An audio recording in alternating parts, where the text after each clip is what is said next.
Their veins. Mackie and Judd on SKOR North and SKORNorth.com. I don't necessarily think it's a work in progress. I think there's some unknowns there.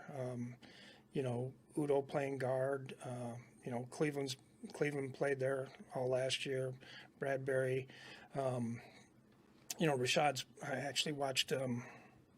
What game was I watching? Anyway, Rashad's played a lot of left tackle in the past. So. I think it's a little bit unknown, but I don't think it's a major concern. We'll just, we'll have to find out. They got some good rushers. Has Mike Zimmer lost weight? I think he fluctuates sometimes, not by a lot, but I think he definitely goes back and forth. And I think he usually, and this is pretty common to coaches, I think he gains weight as the season goes on. Yeah. There's stress, you stress eat, you stress drink. I mean, I know nothing about this. My body's a temple. So, I am, as you can tell. Just constantly in a state of stress eating and stress drinking. I am at the health club every day. I do the show Health Club. But, I believe that he probably gains weight as the season progresses. It just feels like outside of like Cliff Kingsbury and maybe Sean McVay, although Sean McVay is going to get fat at some point too, all right? Yep. You can't. Yeah, he's chunkier now. He looks a little, I don't think he's fat, but he's definitely. No, he's not fat. He probably entered with like a little, a shallow six-pack when he took that job. Just a shallow six-pack. Shallow six-pack. Just like upper abs, just like a baby ab. Just a couple up there. I know that game. Yeah. I've never seen a pack of any sort in my midsection. Just a keg of Surly. Yeah, keg, exactly. So this is Mackie and Judd, daily Minnesota sports entertainment. We just won championships. That's all we ask for around here. We're raising the bar and the expectations for these Minnesota sports teams. And boys, I was on our good friend Ross Brendel, who's coming back to SKOR North and Hubbard starting next week. He's going to be doing a lot of work helping out Garage Logic and helping out some of the stuff we're doing at SKOR and some of the other stations. And he has his own podcast. It's a weekly podcast called Minnesota Sports Chat. Cheap plug. He had Jesse Ventura like 2 months ago on this podcast. He's getting A-listers like Jesse Ventura and Phil Mackey. It's just crazy, the guests that he's pulling on this podcast. But he asked me a question a couple weeks ago about Mike Zimmer and a comp that he came up with. He said, I think Mike Zimmer is sort of Tom Coughlin before Tom Coughlin and the Giants won the Super Bowl in 2007. And we talked about it a little bit, but I did some digging on this last night so I could present it to you guys. The similarities are really interesting leading up to Tom Coughlin's sort of come to Jesus evolution going into 2007. So both guys are grizzled, red-assed Bill Parcells disciples. Mike Zimmer's first 7 years as a head coach, 64 wins. Tom Coughlin's first 7 years, 62 wins. Mm-hmm. So both averaging right around 9 wins per season. In their first handful of years, both made it as far as conference title games, but couldn't quite get over that last hump.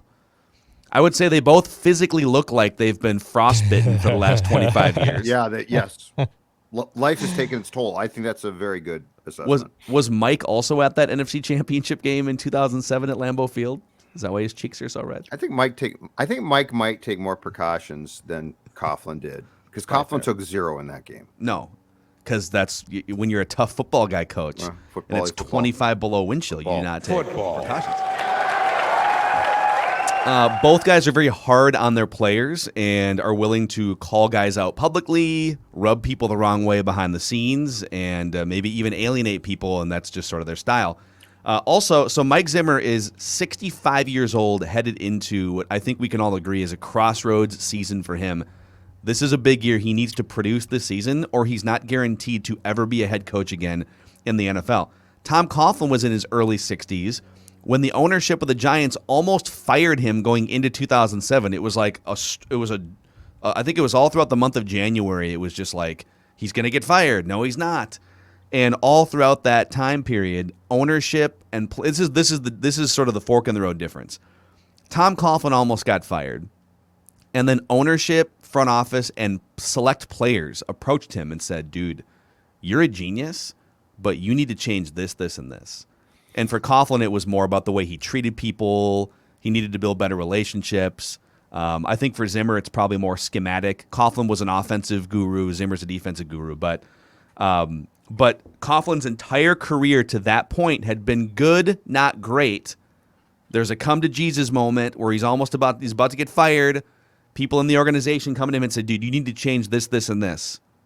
And from that point forward, the Giants were great. Now, they only won 10 games in the regular season in 2007, but obviously they buzzsawed through the playoffs. They won 2 Super Bowls over the next 4 years. The rest is history. The team gelled. Is Mike Zimmer capable of another level as a coach, like Tom Coughlin was? And if he is, what would it take to get him there? What would the come to Jesus meeting be about? Who would be the ones that what would that look like? Well, I think part of the difference here is, so when Coughlin was approached by certain veteran players at that time on the Giants, I know it was Strahan, and I forget, it might have been Seahorn or somebody else, but he was approached and basically they said, dude, you've lost the team completely and you will be fired unless you change your ways. And I do think that Tom Coughlin on the a-hole meter would beat Zimmer. I think he was I've never heard stories about like Mike going ballistic about guys being late for meetings and things like that, and that was Coughlin. Like Coughlin was, if you're not on time, don't show up. So I think there was a lot more old school, just harsh Lombardi like, which doesn't work now. The Junction Boys mindset. Yeah. He used to run the Jaguars into the ground at practice. It was the old 1960s, 70s, no water breaks, keep running. I don't care how you feel. The difference with Mike, I think, is this. I think it would be harder to change Mike because I don't think Mike's like that. But Mike has very low tolerance for certain things, i.e. his quarterback. And so I think when we're talking about this, it would have to be almost certainly defensive players. I think, and I mean, it's probably happened. Harrison Smith, right? Anthony Barr. I'm sure that those guys talked to Mike, and they've probably gone at times and said, hey, it would really help if you would adjust this or change this. But when it gets into sort of getting into the thread of who Mike is and what Mike believes about, let's say, quarterback play, offensive play, I don't know he's capable of adjusting those things by a lot, because those are fundamental beliefs about football, not about how you treat people. But I mean, Phil, this again comes back to what we talked about a couple of days ago, and this is what makes this so intriguing to me.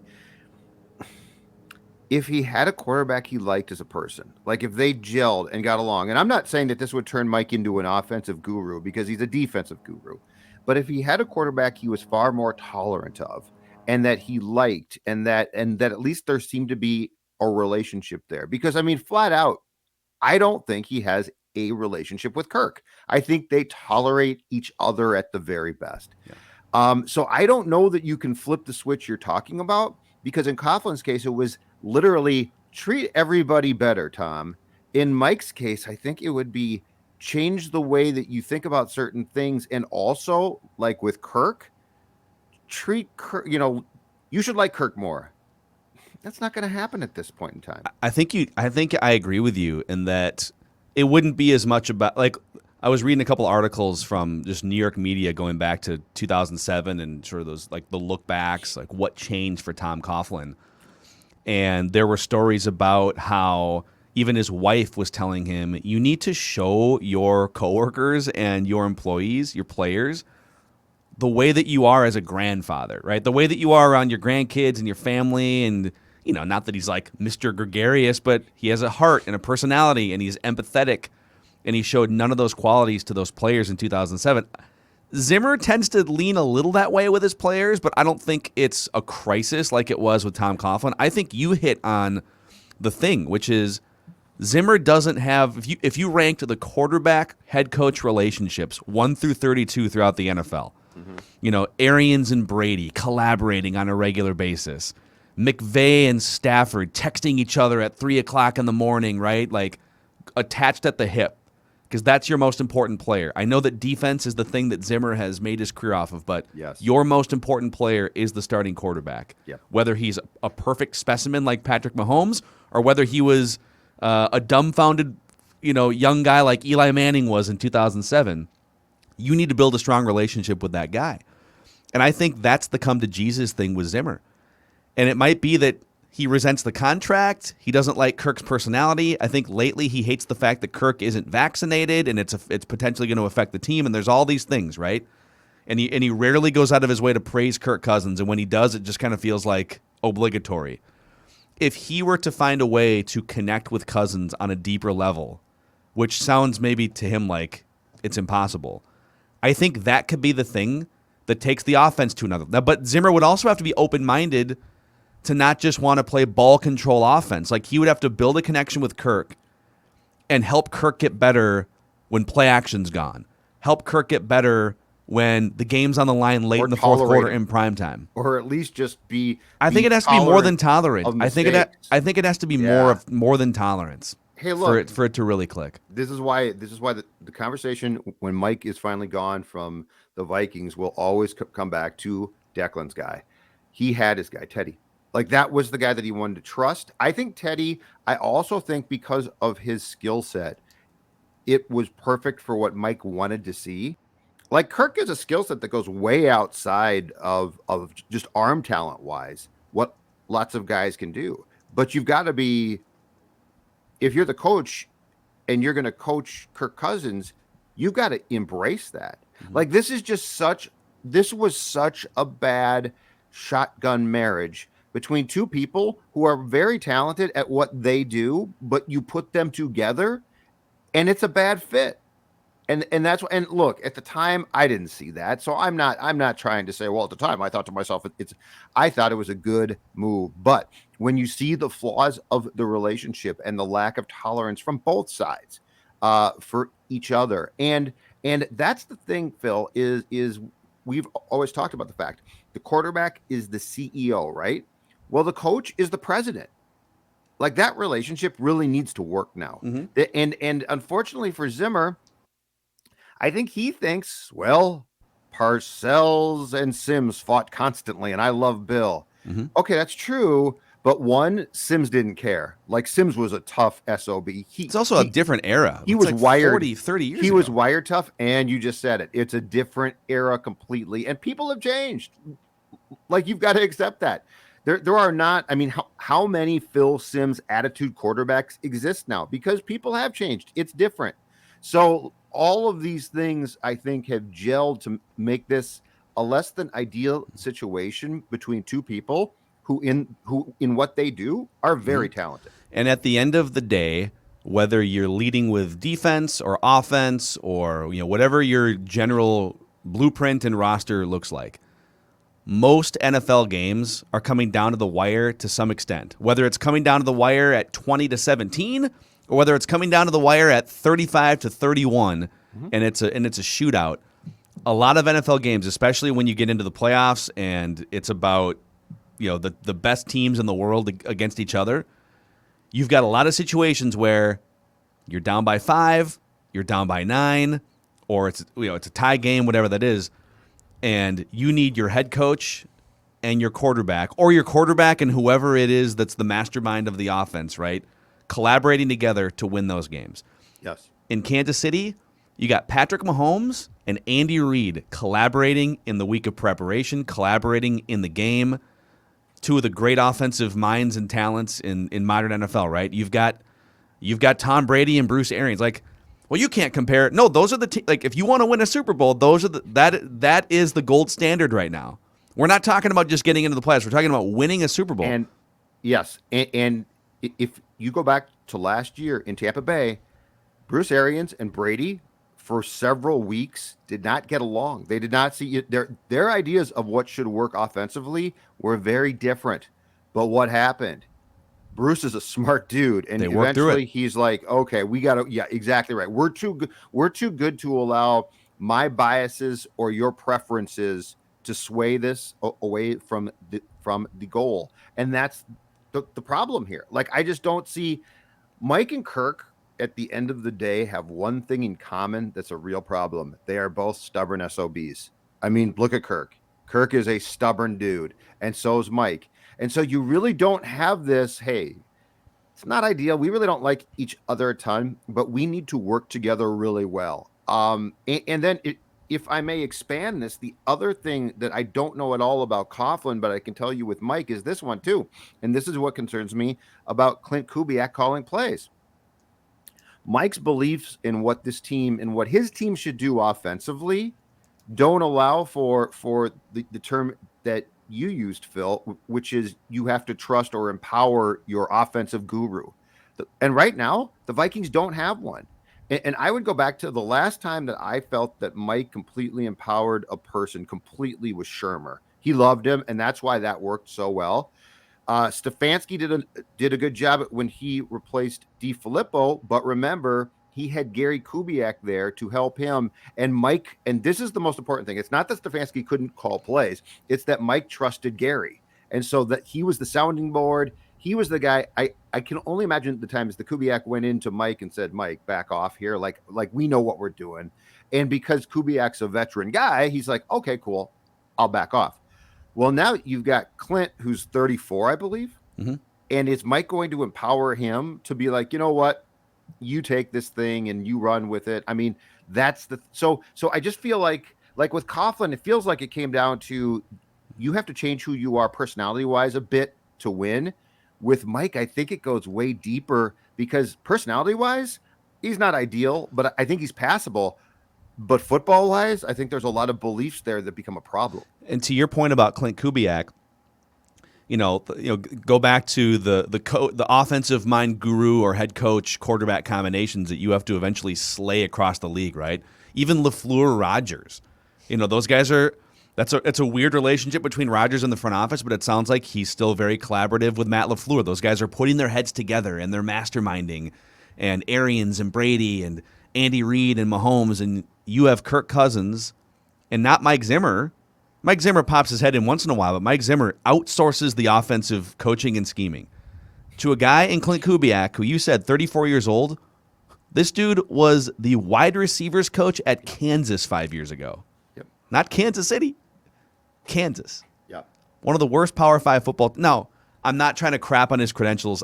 There's a chance he might be a really good offensive coordinator, but I'm saying in a league where you're trying to save jobs here, you're trying to win a Super Bowl, I would presume, and you're trying to slay all of these great quarterback and head coach offensive masterminds, and you're rolling the dice on a guy that has never done this before, and you're outsourcing it to him essentially because you trust as a head coach. Because you trust his dad. And because you don't trust yourself to be more involved in the offensive scheming and planning, or you don't have interest in it. You don't have time. Yeah, it's not you don't trust yourself. He trusts himself. He doesn't have time for it. He could create time. Other coaches do. So I feel like the one common thread that I could say about Super Bowl championship teams, and some have been really, really good, and some have been like, oh my God, they're a wild card team, and now they won a championship. I feel like the one consistent is this. By the time it all comes together and they play in that game, if it's a puzzle, the pieces of the puzzle fit. It might be a really, really cool puzzle. It might not be, but the puzzle fits. How often have you felt that the Vikings have a puzzle? And this is a difficult thing to do, but it's imperative that the pieces fit. So like defensively, I think they've done a good job of regrouping. And I think this defense, the pieces might fit. But offensively, I always feel like it's a struggle. And they have Thielen and Jefferson and Cook, and those guys are great. And Kirk Cousins is pretty damn good too. But they can't block. And do the pieces of the puzzle fit though? Because the puzzle also has to involve the coaching philosophy, what you empower the people who are good at what they do to do. Because if you don't call the plays, you can't run them. And that's where I think a lot of the Zimmer years have fallen apart. It's like, well, this should work. Yeah, should work and will work are very different things. Yeah. Well, if it is going to work this year, and if they are going to go on and go from good to great and take that step and get to a Super Bowl for the first time in 40 some odd years, it probably has to look a lot like the 2007 Giants. Like, I don't think this team is going to run roughshod through the NFC. Their schedule's tough. They've got a bunch of like Anthony Barr's hurt, Christian Darrisaw's hurt. They're banged up in certain spots. Yep. I don't think it's going to be them winning 13 or 14 games and getting home field. Like, it'll have to be like the 2007 Giants, 10 wins, 9, 10, 11 wins, play a bunch of road playoff games, no first-round bye, and it'll have to be led by your pass rush Daniil Hunter has to be Michael Strahan, right? Like it'll be your pass rush and your front four, maybe front five with Sheldon Richardson mixing in. Yep. And it'll have to be an offense that gets hot at the right time against 4 teams in January. Okay, February. So the second part, tell me this. What's the confidence that, not that the offense has the ability to get hot, because it's got the players to get hot, but what's the confidence that Kirk Cousins can put together an Eli Manning-like run? Because the one thing is, and look, Eli was very flawed at times, okay? So I'm not trying to say he's great. He's incredibly flawed at times. But the Super Bowl runs were damn impressive. What's your confidence that Kirk Cousins, you plop him into the playoffs and say, okay, we need you now, can do that? Well, not high, but if you would have asked me the same question about Eli Manning about halfway through the 2007 season or at the beginning of the 2007 season, yep. And I think the Vikings took that team to town in like November of 2007. I'm pretty sure the Vikings in the Meadowlands, right? beat the brakes off the Giants a couple times. Yeah, I think in that Greenway era. picked him off like twice, and yeah. If you would have asked me that same question about Eli Manning before the 2007 season, I would have laughed. I would have said, "What? Is he flipping a switch? He's got, he's just kind of got a ho-hum personality. I think he led the league in interceptions a couple times around that era too. He was just an interception machine. Kirk can be an interception machine for like 3 weeks, but he's not for a season. He's never been like a season-long interception machine. Right. So my confidence in Eli was 0, and then he proved everyone wrong. So I will leave the door open for Kirk because Kirk, I think, is a more talented quarterback in most aspects than Eli. But Eli had something in him where he could just sort of rise up, be Teflon, make big plays in big spots. Kirk hasn't shown that to this point. But I mean, that would be the piece of the puzzle that would have to come together for sure. Mm-hmm. And unfortunately, so I agree. Kirk Cousins is a more talented quarterback, arm talent, etc., than Manning was, or heck, than like I think Flacco was. Joe Flacco put together an incredible run, but there was a lot of years where he was just meh, okay. But I don't know if he's got the switch. Like have we ever? I'm trying to think. How many times have we, even temporarily, seen that switch get flipped? There have been moments. We saw it on that pass to Thielen against the Saints in the playoffs. That was the switch. Like that's season on the line. You're on the road. You're playing one of the best teams in the NFL, and he drops a dime 42 yards over the shoulder. Like that throw. But can you do it? It's one thing to do it in a game, and we celebrate the game. Oh my God, Kirk did it finally. But yeah, they won a playoff game. That's awesome. You got to win 4. Right. You can't go out then and have your team get completely bowled over by the Niners the next week. Like, and it's not just on Kirk that they lost that Niners game, but you got to rise up more than 1 week in the playoffs. Yes, absolutely. So that was a good little deep dive Football. into But I like the comps as far as crusty old football coaches go. That's a good one. Yeah. So hat tip to nice Ross Brendel. Work, Ross Brendel. Inspiration. Glad to have you back. So we're gonna take a moment here, collect ourselves, and then get ready for Write That Down and an accountability session where we admit that we were wrong. When are you guys going to admit that you were wrong? Every Wednesday. Mackie and Judd, Purple Daily.